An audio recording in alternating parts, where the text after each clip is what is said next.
All right, this is the copyright disclaimer. Copyright disclaimer under Section 107 of the Copyright Act of 1976. Allowance is made for fair use for purposes such as criticism, comment, news reporting, teaching, scholarship, education, and research. Fair use is a use permitted by copyright statute that might otherwise be infringing. And this video is not for any monetary gain. It is explicitly for the reasons stipulated in the Copyright Act of 1976 under Section 107.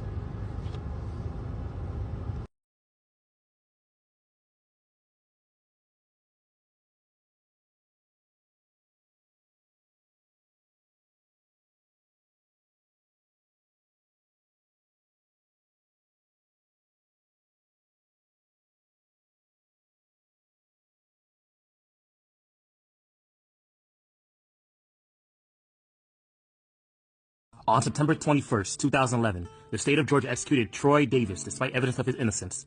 Davis was sentenced to death in the 1989 fatal shooting of white off-duty police officer Mark McPhail in Savannah, Georgia.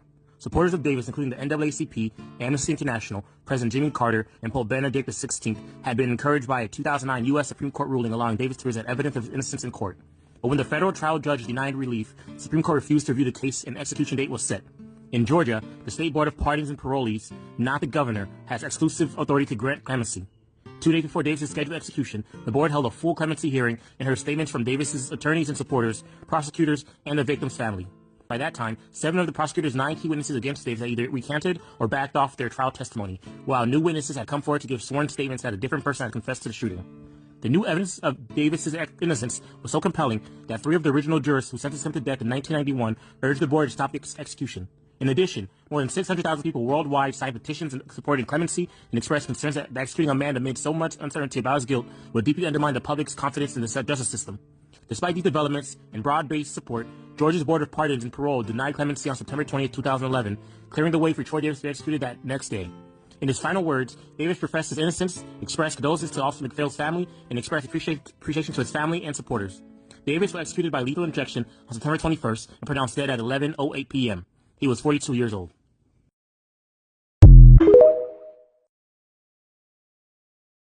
Troy Davis was convicted of killing a police officer in Georgia, 1989. The case, built almost entirely on eyewitness testimony. No gun, no physical evidence, no DNA. Years later, 7 of the 9 witnesses recanted. They said they were pressured by police. One of the remaining 2 was the original suspect. Still, the courts refused to grant a new trial. Troy Davis spent 22 years on death row, maintaining his innocence from day one. The world took notice. Protests in over 60 countries. Appeals from the Pope, Jimmy Carter, Archbishop Desmond Tutu, and Amnesty International. Over 1 million people signed petitions to stop the execution. But on September 21, 2011, Georgia executed him anyway. His last words, "I am innocent. I did not have a gun." Troy Davis became a global symbol of how flawed the death penalty system can be. If 7 witnesses recant and you still die, what does justice even mean?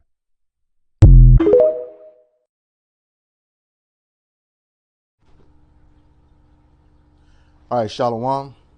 We are the Hebrew Israelites from the Indianapolis branch of the Great Millstone, here to give all praises, glory, and honor to Yahweh, Bahashem, Yahweh Shai, Bahashem, Rahakudash. Double honors to the apostles and elders of Great Millstone who rule well and teaching us this 100% truth.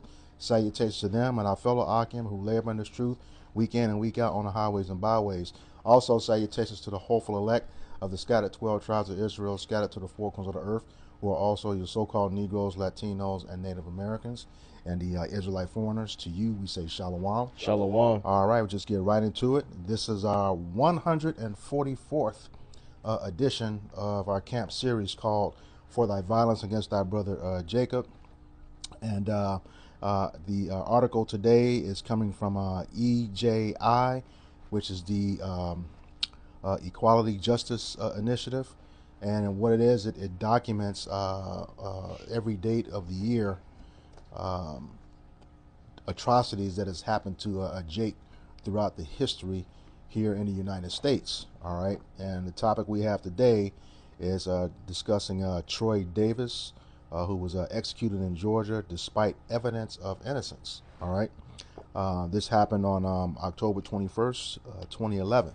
All right. So without further ado, let's go ahead and get the opening scripture. Obadiah verse 10. For thy violence against thy brother Jacob, shame shall cover thee, and thou shalt be cut off forever. God, this is talking about the one violence whose violence this is talking about is Esau Edom, the so-called white man who is the wicked according to Malachi 1 and 4. All right, and he has had a perpetual hatred against Jake or the Israelites ever since he sold his birthright uh, and got mad about it and wants it back. You know, going all the way back to Genesis 25 through 27. All right, he can't have it back.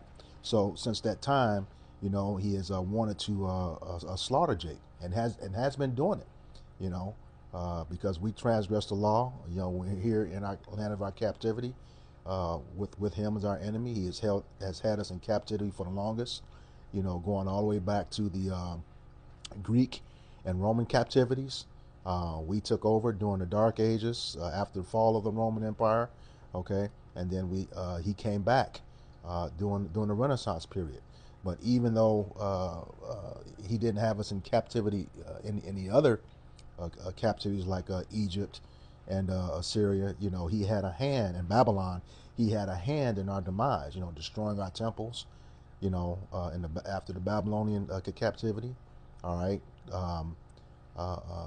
Attacking us, Amalek, the chief nation of Israel, you know, after Slakia, Amalek, the chief nation of Edom, Thwada, the chief nation of Edom. He attacked us when we first came out of Egypt, okay, and then Edom wouldn't let us pass by their land when we were heading towards the promised land, okay. So he has had a perpetual hatred for us. All right, and now here we are again in revived Roman captivity. Okay, America, also known as Babylon the Great, and he's been wreaking havoc on us since. All right, so now you know all of this history is coming out on this dude, on this nation of people, and you know that shame is starting to cover them. And for the things they've done to us, like I said, they shall be cut off forever. Right now, we know the Lord is saving the wicked until the day of destruction, according to Job 21 and 30. All right, and we're seeing those curses starting to lift off of us. You know, even though Jacob's trouble, we're at the beginning of it, and it's starting to ramp up, as you can see with the troops going in across America. You know, going after the Northern Kingdom and the Southern Kingdom. All right. So, go ahead. It's the book of Ezekiel 35 verse 5. Because thou hast had a perpetual hatred and has shed the blood of the children of Israel by the force of the sword in the time of their calamity, in the time that their calamity had an end. Therefore, as I live, said the Lord power, I will prepare thee unto blood, and blood shall pursue thee. Since thou hast not hated blood, even blood shall pursue thee. Yeah, so you know, in the time that we had our fall, you know, from the rulership, you know, you've always had a hand in our demise, like the brothers brought out. You know, so now that you have the earth has been given into the hand of the wicked, Job 9 and 24. Now that you have now that you are in the ruling seat, you have pretty much spearheaded with all the other nations in keeping so-called blacks, Hispanic, and Native Indians down. With us being down and downtrodden and destroyed, that continues your kingdom. But the moment in which Israel, starting with the elect, rise up, you know, that, as we see today, is your downfall. So that's why we see pockets, you know, that we've now at the 144 installment, we're seeing pockets of things in which you've done in history to keep us down. The fear that you've placed upon us, and we know now that by the Spirit of Yahweh Bashem Shai that we are now rising up, you know, in true spirit, you know, with this knowledge first and foremost. And it is to reveal the wicked, You know, once he's been revealed, then Yahweh Bashim Yahushua is going to bring forth that destruction. Khan. You know, for everything that you've done. Khan. Appreciate If I may add to your point, you're talking about he spearheaded those nations. You can get that account in Psalms 83. You know, it lists all the nations that Edom and chiefly Amalek, you know, were confederate with in destroying Jake. All right. And then on top of that, like you mentioned, you know, things are starting to be exposed. We know now that the U.S. government was complicit, directly or indirectly, with the demise of Jake. Every single situation that has happened throughout history, they were complicit with it. All right. So Jake, you continue to ask reparations from the same system that caused you to need reparations. Okay. So you know you need to wake up. You know, as the scriptures say, you know, the Lord is our only power right now. We have to turn unto Him. We cannot trust in man for these things. All right. The curses tell us no man is going to save us. You know, no man is going to buy us in Deuteronomy 28:68, meaning no man is going to redeem us. All right. Only Yahweh Shai. That's it. All right. Yep, this is the book of Habakkuk, chapter 2 and verse 16. It says, "Thou art filled with shame for glory. Drink thou also, and let thy foreskin be uncovered." Mm-hmm. You know, because at a point in time, you know, America was once looked at as this glorious, triumphant kingdom. But now, as Esau, Edom, the so-called white man, is being revealed as the wicked, all right, being revealed for the devil that he is, now ultimately this kingdom is losing its spunk, man. Mm-hmm. You know, and these nations, man, they don't truly respect Edom and America like they once did, man. And ultimately, this is the doing of Yahweh Bashim Yahushua. Mm-hmm. It says, and let thy foreskin be uncovered, meaning ultimately what your most secret parts, man. You see, your nakedness, your shame is for the whole world to see. You see, and ultimately, a part of you being exposed is ultimately what you've been doing, right? To the Lord's chosen people for all these years, man. You see, and after a certain amount of time of exposing, guess what, man? The Lord, He's gonna bring that judgment. It says, "The cup of the Lord's right hand shall be turned unto thee, and shameful spewing shall be on thy glory." And you see it in today's day and age, man. You see it clear as day, man. All right, all the nations are shaming America, man. Mm-hmm. You know, for its wickedness. Mm-hmm. And them small has too. Somebody put in a group yesterday.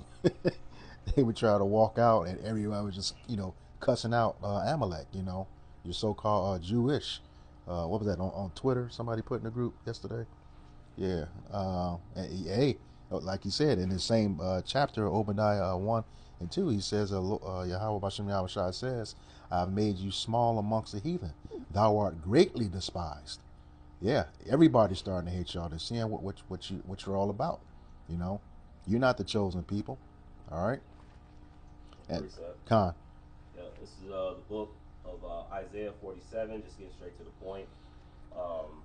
Verse 3 says, "Thy nakedness shall be uncovered, yea, thy shame shall be seen, Mm-hmm. and I will take vengeance, and I will not meet thee as a man." Khan. So this is Yahweh Shai speaking of the old virgin daughter of Babylon, Mm-hmm. which is, started with, the Edomites and the high level elites, which we've mentioned already, the Amalekites, Mm-hmm. the ones that claim to be the people, but are not the people.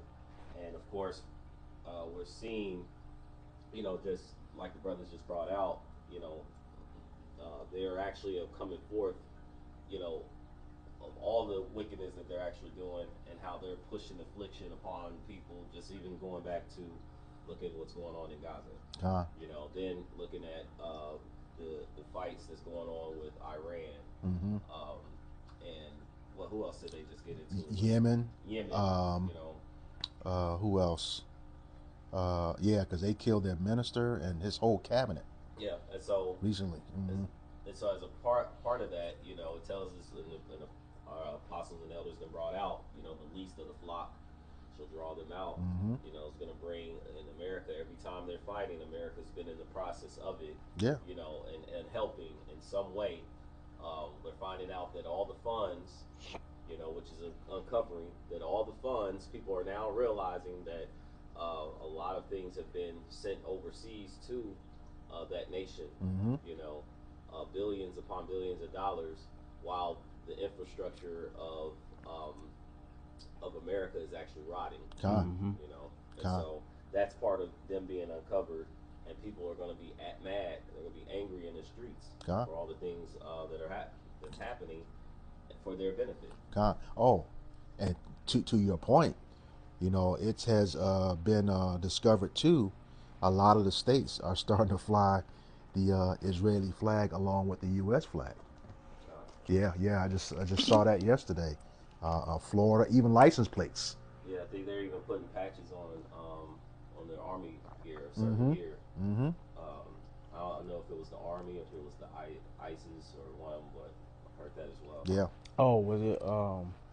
Did that have to do with like the police having the like Arabian patch on their shoulder or something like that? I forget exactly who, but I remember it being mentioned. We even talked about it briefly at camp. Yeah. Yeah. Having that, sharing that Israeli flag with the United States flag, you know, hey, it is, that just goes to show you, like we talked about Psalms 83 before, Amalek and Edom, same nation mentioned in Psalms 83, you know, came are confederate together to make sure Israel is no more in remembrance, you know, but they're exposed now. All right, everybody sees that they're not the people. All right, so we can go right into the article. It's what you see on your screen. Again, it's from EJI, Equality Justice Initiative. And today's topic is Troy Davis executed in Georgia despite evidence of innocence. All right. It says on September 21st, 2011, the state of Georgia executed Troy Davis despite evidence of his innocence.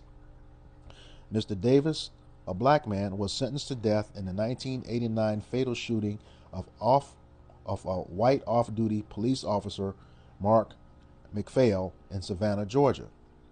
Supporters of Mr. Davis, including the NAACP, Amnesty International, former President Jimmy Carter, and Pope Benedict XVI, had been encouraged by a 2009 Supreme Court ruling allowing Mr. Davis to present evidence of his innocence in court. But when the federal trial judge denied relief, the Supreme Court refused to review the case and an execution date was set. Wow. All right, so we have to keep in mind here, for whatever reason, just like the scriptures say, Job 4:7, you know, no one perishes being innocent. All right, so despite all this evidence, you know, this was his judgment. And somebody grab Deuteronomy 32 and 39, Baba Kushah. This is this is the book of Deuteronomy, chapter 32, verse 39. It says, "See now that I, even I, am He, and there is no God with me. I kill and I make alive. I wound and I heal. Neither is there any that can deliver out of my hand." So the thing is, with all this evidence that proved his innocence, you know, they still set an execution date. So, you know, whatever he did in that current life or in the past life, you know, he was set to receive judgment for it. All right. Back to the article. Says, in Georgia, the State Board of Pardons and Paroles, not the governor, has exclusive authority to grant clemency.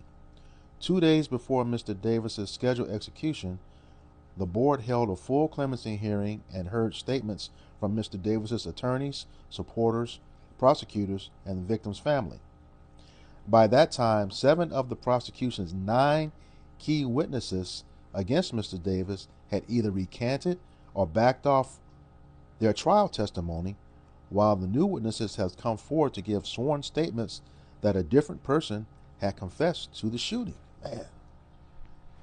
All right. That so that they bared false witness. So what's that? Exodus 23, 1 and 2. Somebody grab that, Bobby Gushah.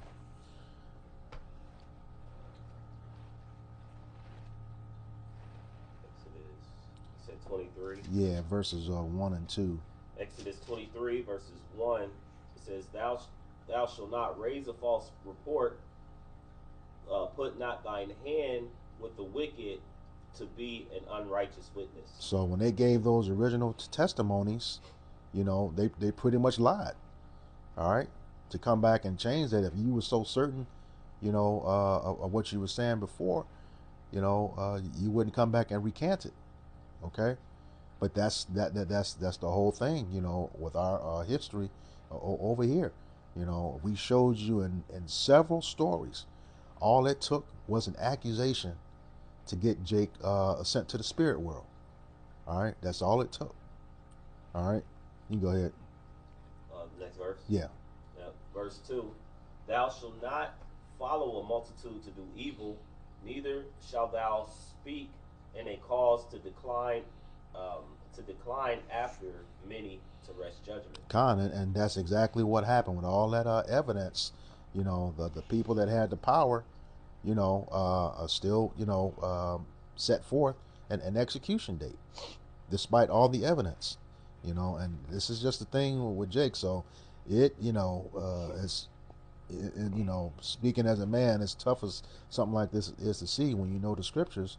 Hey, this was his judgment for something. Like I said, either done in that current life or done in his past life that he was had to give an account for. All right. It goes on to say, the new evidence of Mr. Davis's innocence was so compelling that 3 of the original jurors who sentenced him to death in 1991 urged the board to stop the execution. In addition, more than 600,000 people worldwide signed petitions supporting clemency and expressed concerns that executing a man amid so much uncertainty about his guilt would deeply undermine the public's confidence in the justice system. And here again, that goes back to that Deuteronomy 32 and 39. Nothing happens, unless Yahweh Bashem Yahushai sanctions it. All right. All this evidence that proved his innocence, and he was still judged. All right. This is the last paragraph. It says, despite these developments and broad-based support, Georgia's Board of Pardons and Parole denied clemency on September 20th, 2011, clearing the way for Troy Davis to be executed the next day. His final words: Mr. Davis professed his innocence, expressed condolences to Officer McPhail's family, and expressed appreciation to his family and supporters. Mr. Davis was executed by lethal injection on September 21st and pronounced dead at 11:08 p.m. He was 42 years old. Precept. Go ahead. Yep, this is James, the 2nd chapter, and starting at verse 13, or the point is 13.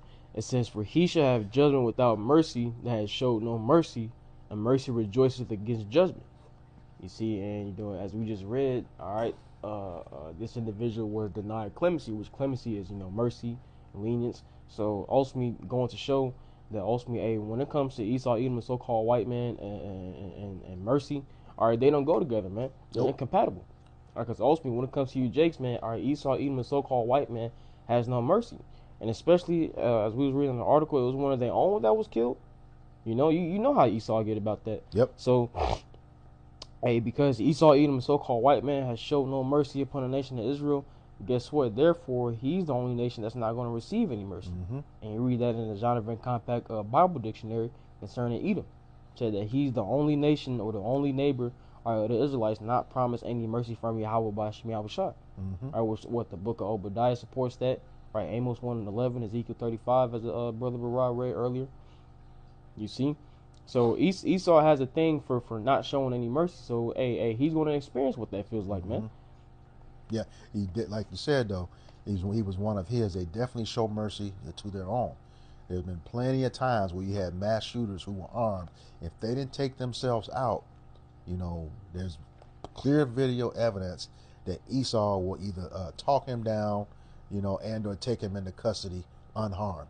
We see that over and over and over again. But Jake could be on a telephone. He's got a gun. He's got a gun. Blah, blah, blah, blah, blah, blah. He's done. Something that doesn't look even completely looking remote likened to a gun. All right. Like you said, he just has no mercy, and it's that innate hatred. They love to see Jake suffer. They love to see us suffer. All right. Precept. But that time is coming where we're going to enjoy that against them as well. Con. Psalms 10 and 8 says, "He sitteth in the lurking places of the villages. In the secret place do he murder the innocent. Mm-hmm. His eyes are privily set against the poor." So of course, I have to do a quick chat, like a GPT, and in the court system, they could have public hearings. They could also have secret hearings. Yep. All right. So um, they pretty much, of course, have a system that's created, starting with the police, and of course you got the government system. You got Mm-hmm. the police who's patrolling Jake areas, Mm-hmm. right? And then you have Jake getting arrested, and they have the power, and so we have no power, no money, to get the proper what they call it, proper justice or due process, Yep. or Due lawyers, process, proper representation. Yep. proper representation, and so of course a lot of what they would say, so-called blacks, Hispanics, Native Indians get railroaded, Mm-hmm. right? They go into the system, as in this, it was shown that he was innocent, that he didn't commit this particular crime. You had 600,000 people signing on it. You had witnesses retracting.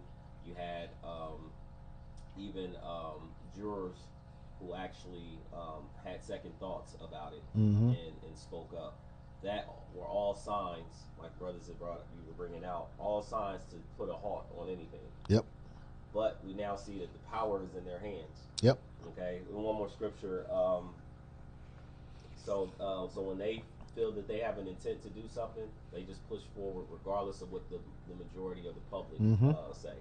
So that should also be an indicator as to when they're making these, when they're choosing people for office. They set their mind on it. They give people the illusion that they have A voice. a voice, Mm-hmm. when in actuality they're going to do what they're going to do anyway. Con. This is Proverbs chapter. We was bringing this out a lot, but this is just to bring it back out again. Psalm 6, Proverbs 6, 16 and 19. What we found with the violence against our brother Jacob, that this is what the wicked does. There's going to always be something pointed out in each story. Mm-hmm. If he hasn't done all of these, he's done multiple of these, right? Mm-hmm. So it says, "These 6 things doeth the Lord hate. Yea, 7 are an abomination unto him: a proud look, a lying tongue." So it's his hands that shed innocent blood. So we know that this is something that that happened to this man. All right. It says, "A heart that deviseth wicked machinations, feet that be swift to run into mischief, a false witness," we brought that up, Mm-hmm. "speaking lies, and he that soweth discord among brethren." So of course, this was a mischievous thing that they've done.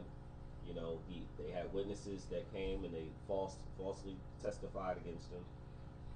Then they later retracted, and then of course they continued on in their pride. They continued on with pushing innocent man to death. Con. That precept to back you up. This is also in Proverbs chapter 26, beginning at verse 25, and it reads, "When he speaketh fair, believe him not, for there are 7 abominations in his heart." Okay, and you just read off, what those were. Verse 26 says, "Whose hatred is covered by deceit, his wickedness shall be showed before the whole congregation." So pretty much they went through that process of reviewing his case, Right. blah blah blah blah. But the whole time they knew they were going to get rid of him. Keep that execution on point. All right, the whole time, and that's just how Esau works. He what's his words are smoother than oil. With war in his heart. Psalms 55, around verse 21, 20. Yeah, just roughly paraphrasing, but yeah, that's what he does. All right, Precept.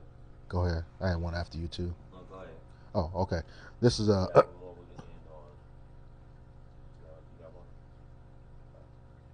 okay. Well, I'll bring this one out. Go ahead. We'll end on yours. Okay. This is the book of James, chapter 5, verses 5, the point is in 6, it says, Ye have lived in pleasure on the earth and been wanting. So with all the pleasure that you have, you've still been lacking, the spirit, Yahweh Shem Shai. You lack in a lot of things.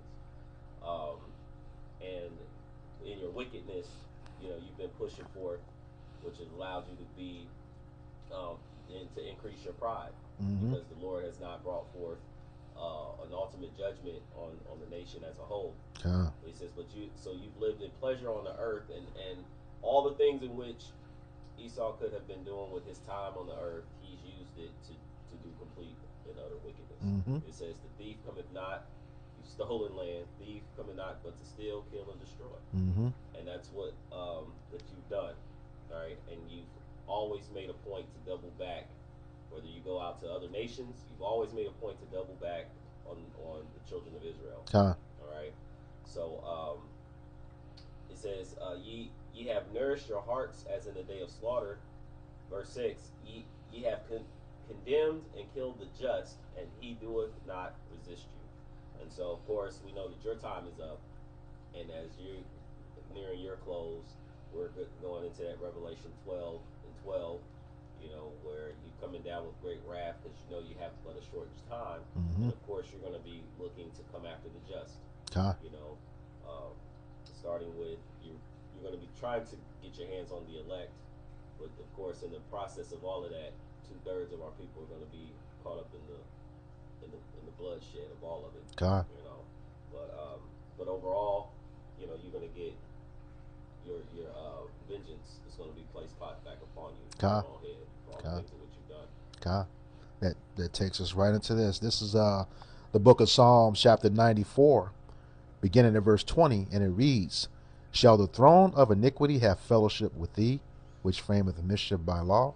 And the answer is no. There was a belief that he was going to get off with all this witness testimony, the recanting of stories, the withdrawal of the condemnations by the jurors with the evidence. But no, the answer is no. They still took him out. And it says, they gather themselves together against the souls of the righteous and condemn the innocent blood, which is, what happened, in this case. But like we said before, Job 4:7, no one perishes being innocent. That was a judgment for something that, he did in that current life, or in a life, a generation that preceded that current life. Yeah, because Yahweh by Shemiah Shai is a righteous judge. See, scriptures like you just quoted in Job, no one ever perished being innocent. So ultimately, only the Lord knows what He did. Yep. But on a base scale, all right, they declared this man innocent. With all the evidence and surrounding the event that took place. But because it was a Jake, all right, his innocency didn't matter to them. Nope. They just still put him to death. Yep. And this is modern day. This was just 14 years ago, and we've been going all the way back to the 1700s, 1800s. Yeah. It's the same playbook. All it takes is an accusation, and Jake is done through. All right. And if anything, we're gonna say, because we say that as far as like his past life, things like that. One thing that's been, as we keep saying it, that's been magnified is the fact that we're being seen, it's being shown who the wicked is. Yep. If there's anything that we've seen, just even in this, it's shown that you had over 500,000 people sign petitions on the behalf of this man. God. And it couldn't have all just, so that you can say that was a nice melting pot of people who was saying, hey, we should hold off on this move, right? Witnesses coming back, retracting their statements, so that in itself should show you that the system is completely out of order. Yeah, for Jake. Definitely for Jake, because we know he has those unrighteous decrees when it comes to us. This stuff, these laws are against Jake. We always go back to the Constitution. That Constitution was only for rich so-called white men that own land. Okay, that's who it was for, point blank, period. Even though they knew that the slavery was wrong. You know, we bring up that quote with Thomas Jefferson. You know, he says he trembles knowing that the guy cannot sleep forever. He is a just power. Yet he still had slaves. You know, they're the real can't get rights, you know, in the world. Yeah, I got another precept after yours. Okay. But back in the Psalms 94, verse 22, says, But Yahweh Bashem Yahushai is my defense, and my power is the rock of my refuge. So going back, you know, Jake is trusting in this system, asking for reparations, asking for justice from the same people who make the laws to make sure that we don't, you know, that they always have their foot on our neck, you know, dead or alive, you know. They shoot Jake dead and still handcuff him in the street. You know, a dead man. Just so the world can have that image, you know, even in death, that this is a despicable, terrible individual. All right. Last scripture. It says, verse 23, Psalms 94, verse 23. And he shall bring upon them their own iniquity and shall cut them off from their own wickedness. Yea, Yahweh our power shall cut them off. And that's what we're on the verge of right now. You know, these curses lifting off the Jake and starting to go on to Esau. Look at them on the internet crying, you know, about losing jobs and stuff. Everything that's happening to Jake right now, you know, we're used to. I mean, it's going to get worse for the 2/3, just like brother brought out. But for the most part, we're used to, you know, being the last one hired, first one fired. You know, you just know, just because of who you are, you know, they're not going to look favorably upon you, even if your record is clean. It's just because who you are. They don't want to see Jake get ahead. But here again, just like it says, you know, Lord's about to cut them off. You know, after they serve slavery twice as long and twice as hard, you know, according to Revelations 18:5 and 6, and then ultimately, you know, they're going to be exterminated from the earth. Same book that we opened up with, Obadiah 1 and 18. You know, they're going to be exterminated from the earth from all that they did to us. All right. All right. This is we'll end on this here. This is the book of Psalms 17. We're just going to start at verse 8, Mm-hmm. and this is a prayer of David. It says, "Keep me as the apple of thine eye, hide me under the shadow of thy wings." So, you know, like I said, yeah, the scriptures say, "He that toucheth you toucheth the apple of his eye," Mm-hmm. right? Something that's cherished. Mm-hmm. So the elect is going to have this mindset, you know, of wanting to be protected. God. All right, and how are we going to be able to be protected? Calling on the name of the Lord, God. right? That's where our salvation comes, you know, Yahweh Shai, and staying grounded to the best of our ability in these scriptures. God. All right, it says, "From the wicked that oppressed me, from my deadly enemies who compassed me about." Right? It says, what's the scripture? It says, when the wicked are on every side. I think quick. That's Psalms 12 and 8. Yeah. Let me grab that. Psalms 12 and. Because now that the wicked are in rulership, Yep. You know, the righteous, you know, it's a small sanctuary. It's Mm-hmm. a remnant of people. Mm-hmm. Okay, go ahead. It says, book of Psalms chapter 12 verse 8. It says, "The wicked walk on every side when the vilest men are exalted." Right. So the vilest men, the Lord has allowed for the vilest of men to be on top, mm-hmm. the kingdom and rulership. So let's read this again, verse 9, Psalm 17, verse 9. "From the wicked that oppress me, from my deadly enemies who compass me about," says, "they are enclosed in their own fat, with their mouth they speak proudly. They have now compassed us in our steps. They have set their eyes bowing down to the earth." Because again, we're talking about how they're going to come down, you know, having wrath, mm-hmm. right? upon the people of the earth. Um, Revelations 12 verse 12, and then it says, like as a lion that is greedy of his prey, and as it were a young lion lurking in secret places. Hmm.